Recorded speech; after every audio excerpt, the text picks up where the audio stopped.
الحمد لولیہ والصلاة والسلام علی نبیہ ورسولہ وعلی آلہ وصحبہ اجمعین، اما بعد فاعوذ باللہ من الشیطان الرجیم، بسم اللہ الرحمن الرحیم۔ الا بذکر اللہ تطمئن القلوب،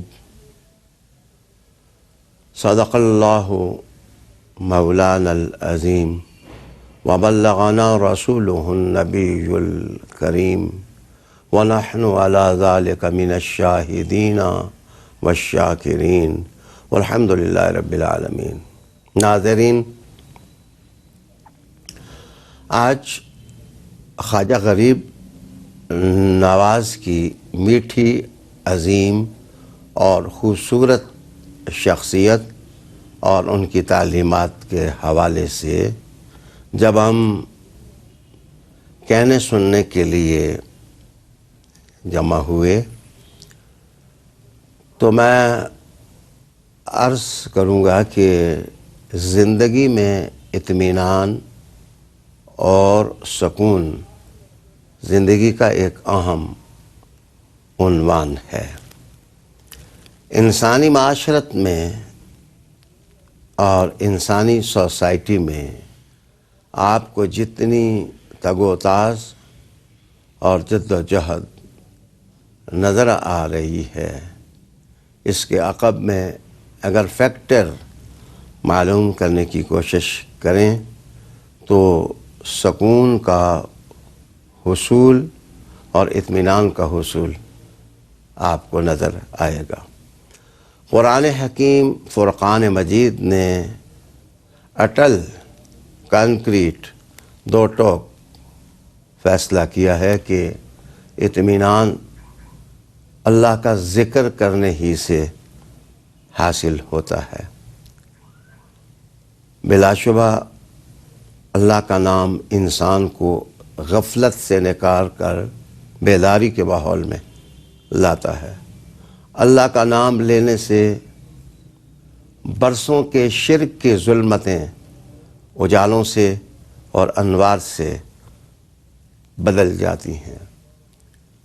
قرآن حکیم فرقان مجید میں کردار سازی کا ذریعہ اللہ کا ذکر قرار دیا گیا ہے اور کہا گیا ہے وَلَذِكْرُ اللَّهِ اکبر، اللہ کا ذکر بہت بڑا ہے، بہت بڑا ہے۔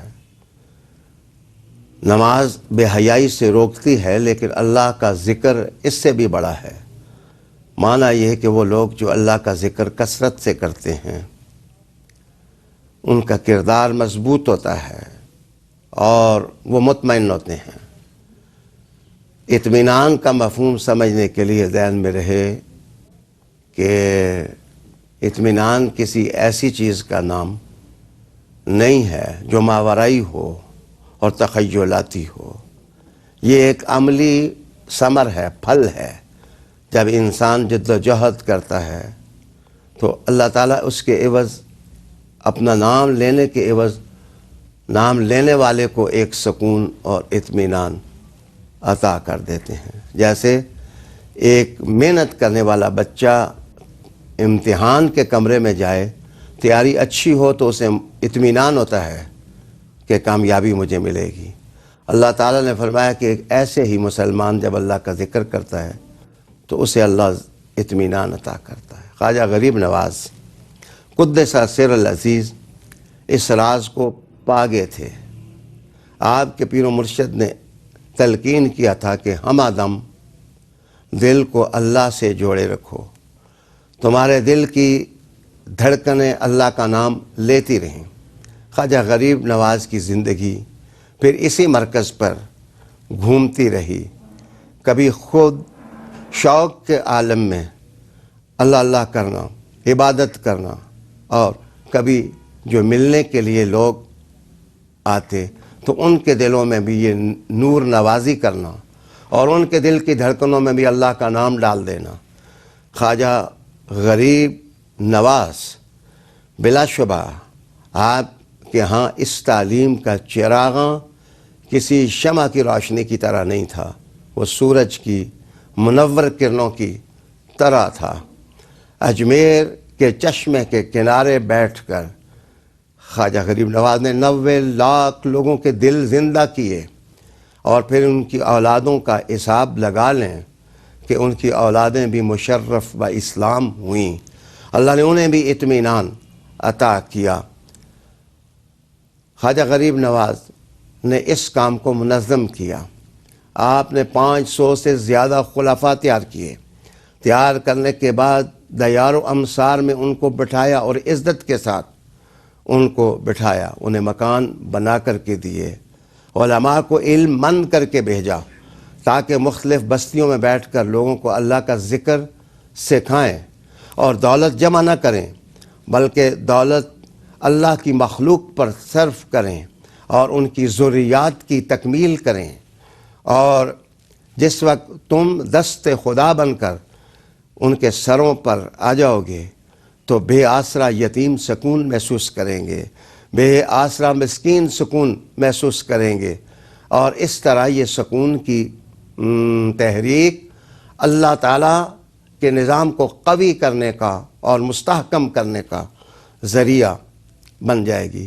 خواجہ غریب نواز رحمۃ اللہ علیہ نے اس ذکر کی بنیاد پر اور اطمینان آفرینی کی بنیاد پر کروڑوں لوگوں کو اپنا گرویدہ بنا لیا تھا۔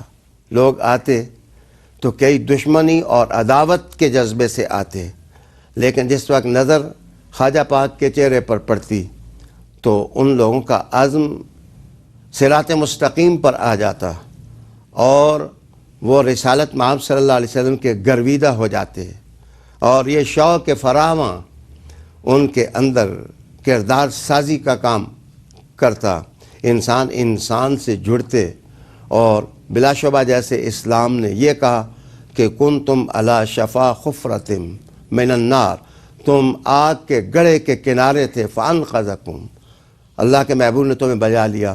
خواجہ غریب نواز قدس سر العزیز نے اللہ کے ذکر کی یہ تحریک عام کی۔ جن اذکار کو زیادہ اہمیت دیتے ان میں قرآن حکیم کی تلاوت ہوتی اور رسول پاک صلی اللہ علیہ وسلم پر درود و سلام پڑھنا بھیجنا ہوتا، نمازوں کا قیام اور زکوٰۃ کی ادائیگی کی تلقین، جن لوگوں پر حج واجب ہوتا حج ادا کرنے کا بھی حکم خواجہ پاک دیتے، جو اوراد اور وظائف آپ تلقین کرتے۔ آپ ارشاد فرماتے کہ ایک مخلص مرید وہی ہوتا ہے جو اپنے پیر اور مرشد کے بتائے ہوئے اور سکھائے ہوئے سبق کو اچھی طرح یاد کرتا ہے۔ خواجہ غریب نواز نے اپنی تعلیمات ذکر کو اتنا ثقیل اور بھاری نہیں بنایا تھا، آپ سما پر بھی زور دیتے۔ سما سے مراد عام طور پر عرف میں ایک خاص قسم کا سما لیا جاتا ہے، لیکن قرآن مجید سننا، اچھے اشعار سننا اور اچھا کلام سننا انسان کے ذوق کو صاف کرتا ہے اور صاف ذوق کی منزل تک پہنچنے کی ضمانت بن جاتا ہے۔ خواجہ غریب نواز نے دراصل ایک ایسی سوسائٹی میں کام شروع کیا تھا جن کے ہاں موسیقی عبادت کا درجہ رکھتی تھی، تو خواجہ غریب نواز نے سما کے ذریعے لاکھوں لوگوں کے دلوں میں شوق پیدا کیا، محبت پیدا کی، اور یہی شوق ان کا جس وقت فرما روا بنا ان کے باطن کی دنیا کا اور ظاہر کی دنیا کا، تو اللہ رب العالمین نے اس محبت کی تحریک کے نتیجے میں بہت سے دلوں نہیں کثیر لوگوں کے دلوں کو آسودہ کیا اور مطمئن کیا۔ قرآن مجید نے الا بذکر اللہ تطمئن القلوب کہا، خبردار سن رکھو کہ اللہ کے ذکر ہی سے دل مطمئن ہوتے ہیں۔ خواجہ پاک کی دنیا صرف اور صرف قال کی دنیا نہیں تھی، خواجہ پاک کی دنیا روح کی دنیا تھی، دماغ کی دنیا تھی، عشق کی دنیا تھی، محبت کی دنیا تھی، قرآن کی دنیا تھی، اسوہ رسول کی دنیا تھی، جس میں مشام ہستی رسالت محمد صلی اللہ علیہ وسلم کے جمال کی خوشبو سونگھنے پر قادر ہو جاتی ہے۔ خواجہ پاک نے قرآن مجید پڑھنے کا بھی ذوق پیدا کیا، یہاں تک کہ آپ کے مرید 10 پارے رات کو وہ مصلے پر کھڑے ہو کر تلاوت کر لیتے۔ امیر خسرو، جنہیں موسیقی کا مجد کہا جاتا ہے، یہ آپ ہی کے تحریک کے ایک مرید تھے، رات کو 10 پارے قرآن مجید کی تلاوت کرتے تھے۔ آپ ہی کی تحریک میں یہ شوق اتنا آگے بڑھا کہ یہ ایک اصلاحی تحریک ہی نہیں رہی بلکہ ایک طاقت کا ذریعہ بن گئی۔ اقتدار بدلتے، عروج و زوال ہوتا مقتدرین میں، لیکن ان سب کو خواجہ پاک کی دہلیز کی طرف دیکھنا پڑتا۔ یہ اللہ کی ذکر کی برکتیں تھیں، حضور صلی اللہ علیہ وسلم کی اتباع کی برکتیں تھیں۔ اللہ خواجہ پاک کی تعلیمات کی روشنی سے ہمیں منور کرے۔ وآخر دعوانا ان الحمدللہ۔